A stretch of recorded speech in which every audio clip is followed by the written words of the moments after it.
Welcome to Yankee Stadium. My guest today is Jack Curry, analyst for the Yankees pre- and post-game shows on the YES Network since 2010 and writer at the New York Times for over 22 years. He's authored 3 books. In 2000, he co-wrote The Life You Imagine, Life's Lessons for Achieving Your Dreams with the captain, Derek Jeter. In 2019, he co-wrote Full Count, The Education of a Pitcher with Yankees legend David Cone.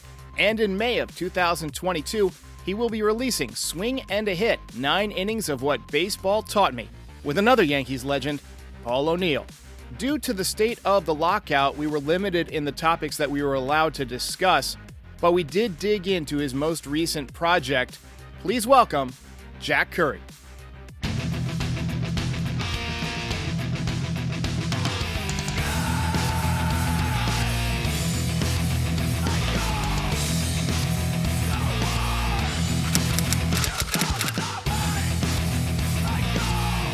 So I'm pretty nervous because you're the most famous person I've talked to since I met Dan Marino in 1993. So you excuse me if I no need to be nervous. And I'm not famous. Dan Marino's famous. Where'd you meet Dan Marino? My brother owned a card shop and he came to do autograph signings, and I was kind of his errand boy for the day. I would go get him waters and and things like that. So I'll tell you my quick Dan Marino story. I'm obviously a baseball guy, not a football guy, but my wife and I, we like to go to St. Kitts. It's an island in the West Indies. Beautiful island. We've had a lot of friends there. So one day we're at this restaurant and Dan Marino is there. I never drive when I'm on St. Kitts because it's the other side of the road. It's the steering wheel's on the other side of the car. If I want to have a couple of drinks, I don't want to be driving around these roads. So we had a taxi driver who we use all the time. He's a big football fan. They wait for you in St. Kitts. They bring you to dinner and then they just wait for you. So I went to the cab to tell this guy, Leo, that Dan Marino was in the restaurant. Oh my gosh. You would have thought that it was a 5-year-old kid meeting Santa Claus. He was so excited because on a small island like that, they don't see a lot of celebrities. And Dan Marino was very, very kind. He was very polite.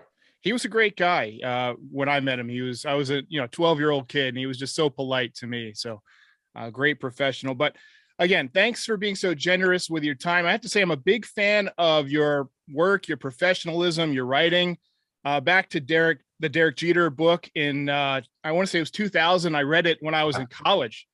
Oh, wow. Back at the height of Derek Jeter's popularity. I think that was the year he won the World Series MVP and all that stuff. And your commitment to your craft is just phenomenal. And you're an inspiration to those of us that are trying to, become the next generation in Yankees coverage. So, well, it's kind of you to say that. And I looked at your YouTube page real quickly, and you're obviously committed to doing this right yourself. So keep grinding away at it. I mean, Jake and John Boy, I was the first person they ever interviewed. And that could have been you, however many years ago that was. So find your niche. People recognize hard work and knowledge. And I'm not a big scream from the mountaintops kind of guy. If I give an opinion on TV or here or in writing, it's usually because I've done the research, I've talked to people. It's an opinion that hopefully has some value to it. It's not, oh my God, I can't believe they didn't trade for so-and-so. Yeah. But I applaud you for figuring your way out to grind through this. And I hope there are better things in store for you. So I want to get started on your book because I'm really anxious to read this thing. Paul O'Neill is one of my favorite all-time players. I used to mimic his batting stance and his little leg kick in the backyard. Tell me a little bit about this project, how this got started, and what you've been working on with Paul. Derek, I have known Paul O'Neill since 1993, so I've probably had 1,000 conversations with him about hitting. First, when I was a reporter for the New York Times, and now as we work together at YES. And I approached him last year and proposed the idea of talking to him about his hitting theories, his hitting principles. I had done a book on pitching with David Cone, And I told Paul, I think we can do a similar version with you just about hitting.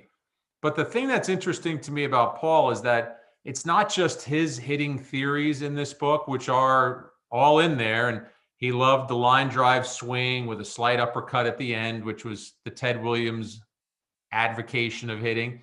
But we talk about Pete Rose and Lou Piniella and Joe Torre and Don Mattingly and Derek Jeter and Bernie Williams.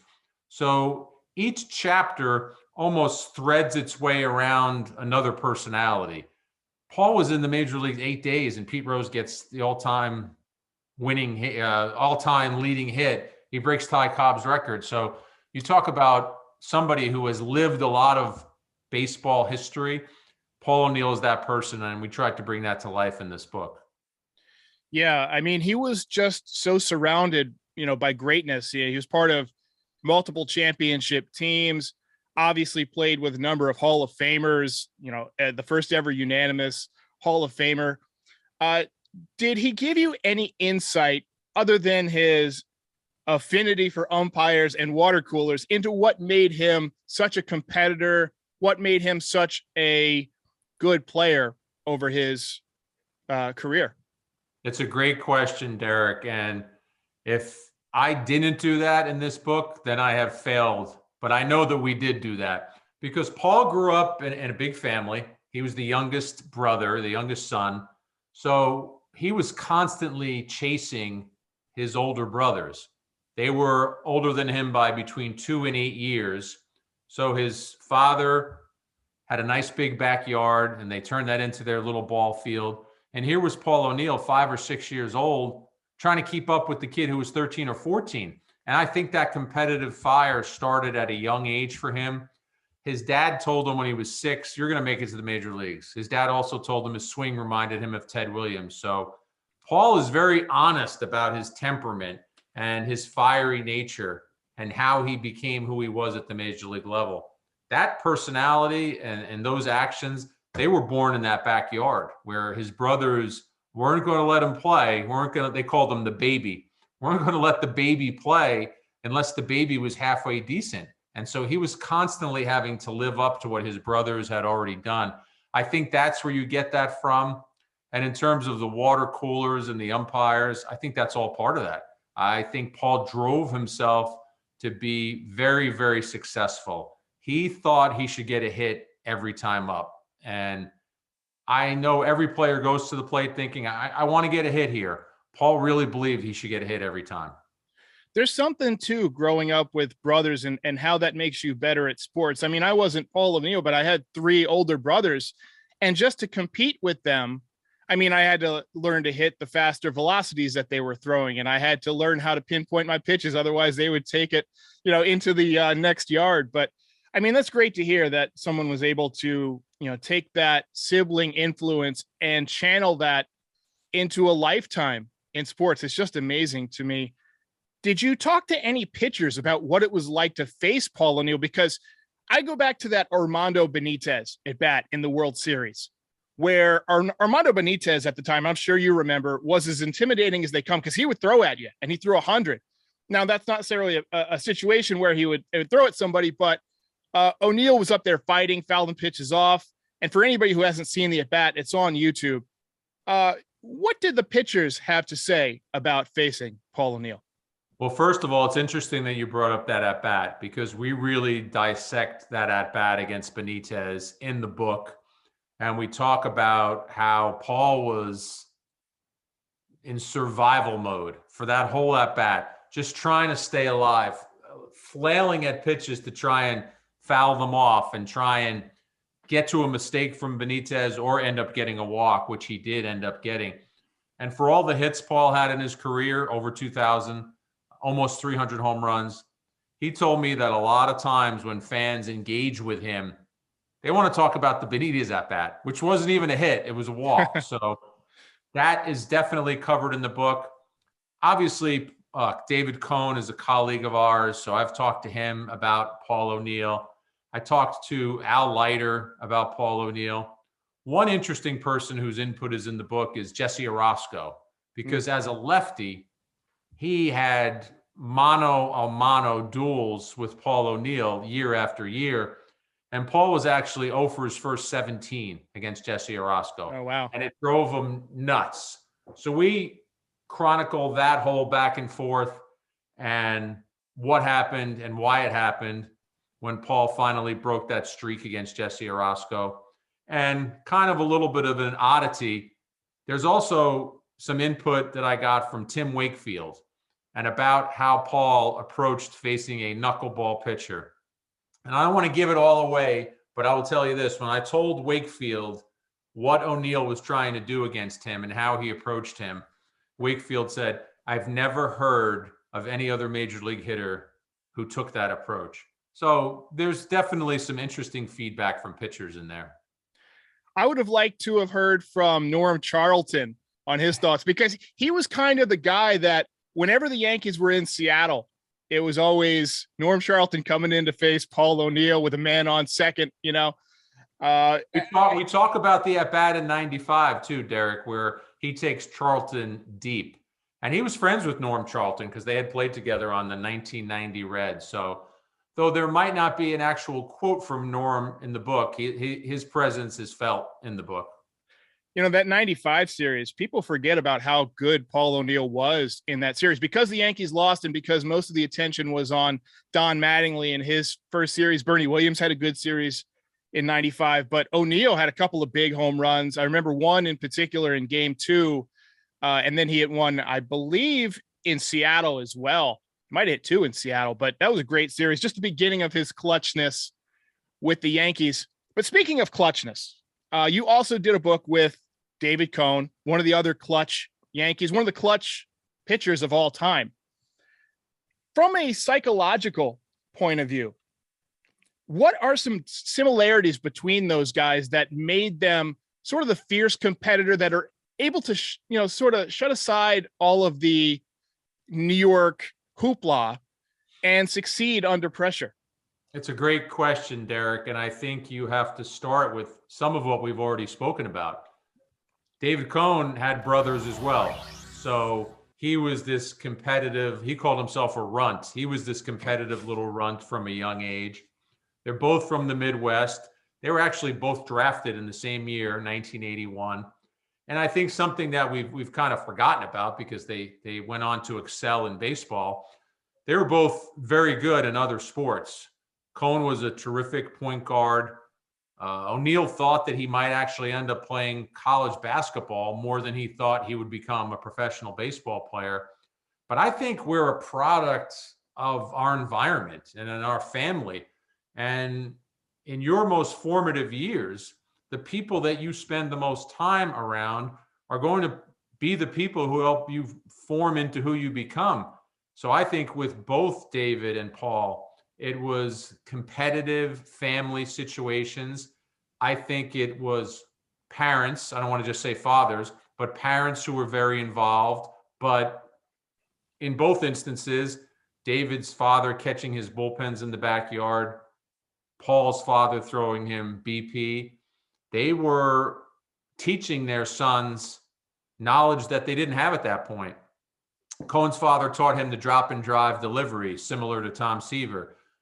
O'Neill's father guided him towards that swing that is on the cover of the book right here, starting out level but elevating into an uppercut, as I said, the way Ted Williams used to do it. So I think that's where all of that comes from. And Derek, I got to know both of these guys covering them. And you used the right word. They were fierce and ferocious competitors. And I think that rubs off on your teammates. I think those 90s Yankees, I think those guys were all grinders and they did not accept second best. They wanted to win and they performed every day in a way to try to get themselves to that point. You know, it's interesting because, the way one generation of player feeds into the next, you had Mattingly, feeding into the Jeters and the Bernies. And then you had, Paul taking kind of the leadership role, after Mattingly left. And then you get, just this crop of young guys, Posada, Rivera, and they all have this fierce competitive. And I just wonder how much of it feeds off, from one generation to the next. It's just, I missed that time. I missed that era of baseball.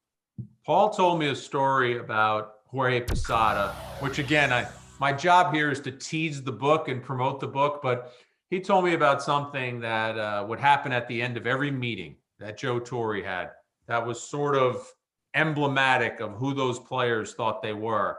And it was a great story that I'd never heard before, but essentially it's what you and I are talking about. It was, we are not going to let anyone take this away from us. We are going to go out there and work harder than them, perform better than them, and we're going to win those games. Now, you grew up in an era where you got to see the team that you follow win 4 World Series in 5 years.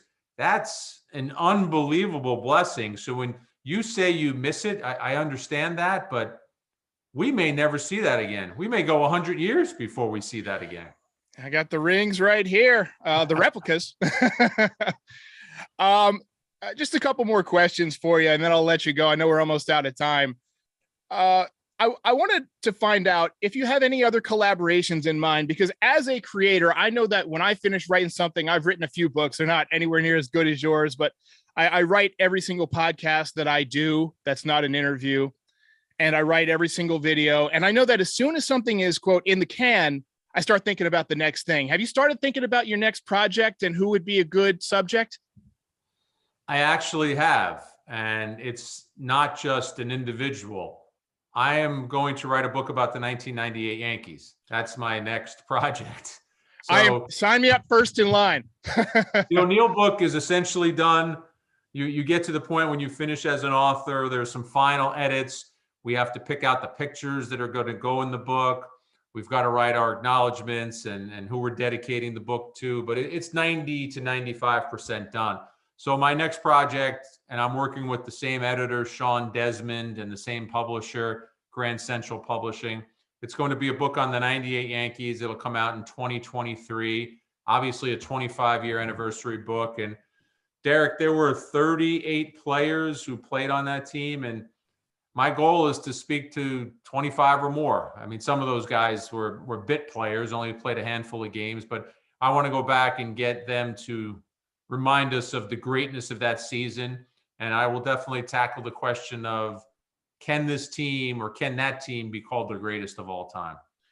Well, I mean, the term juggernaut doesn't get to be used very often. That team was certainly a juggernaut. And the fact that they were able to win once they got to the playoffs and complete the World Series championship separates them, I think, from the Mariners, who a couple of years later won 2 more games actually during the regular season, but they couldn't get by that Yankees core. I wanted to put forth one suggestion for a potential topic while he's still possibly open to it, and that's John Sterling. I think a book on John Sterling's stories, obviously you have access to them. I just, first of all, I would love to hear him narrate the audiobook and immortalize his stories coming from his voice for all time.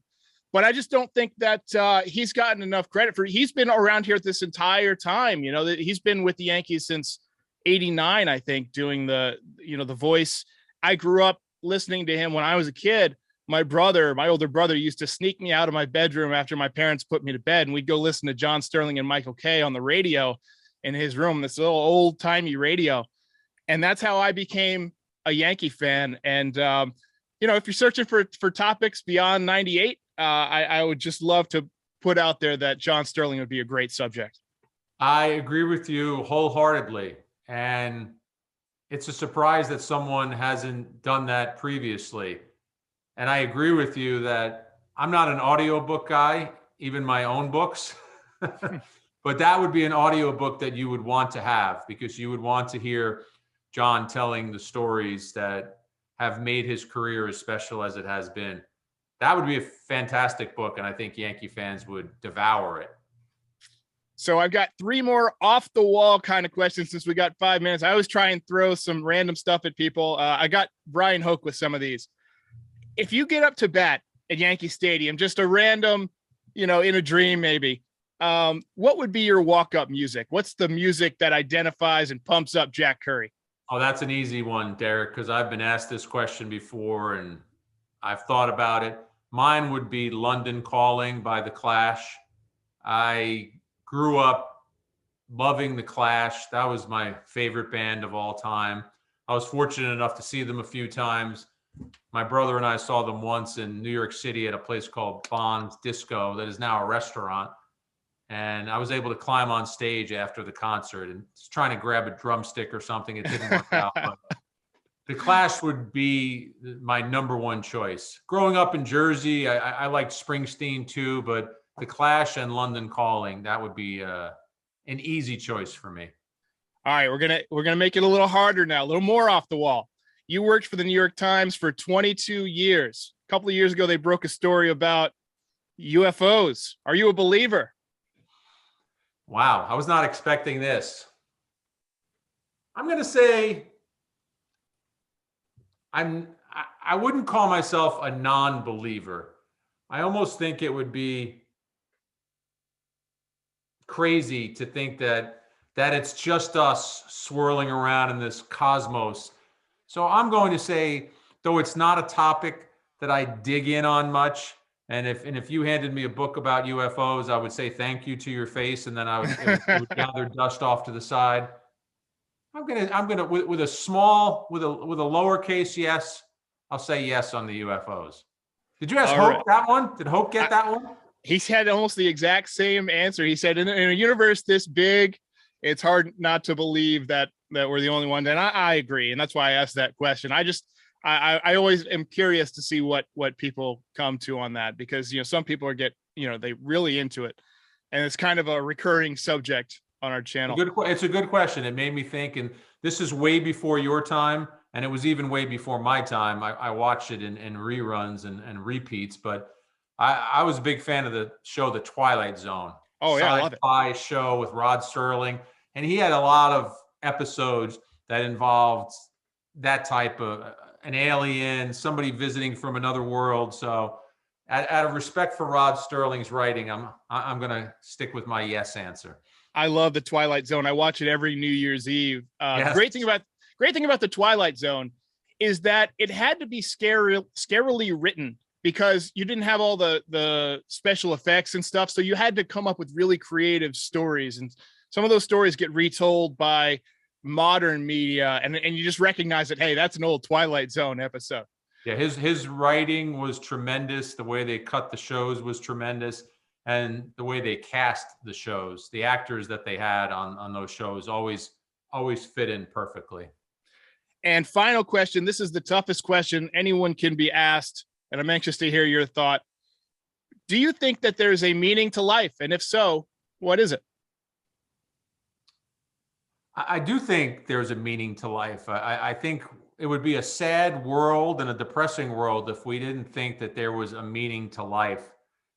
I would say that the meaning to life, my wife and I were just talking about this yesterday.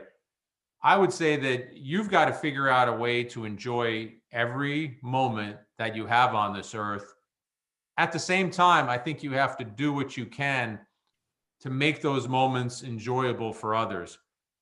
I think it's a good day if you have something to smile about, but it's an even better day if you've given someone else a reason to smile. So that would be my meaning to life answer. Jack Curry, a gentleman and a scholar, thanks so much for joining your first appearance on NYY Recaps. Hope to have you back at some point this season. Thanks, Derek. I really enjoyed it, and I'm sure I'll be talking to you again soon.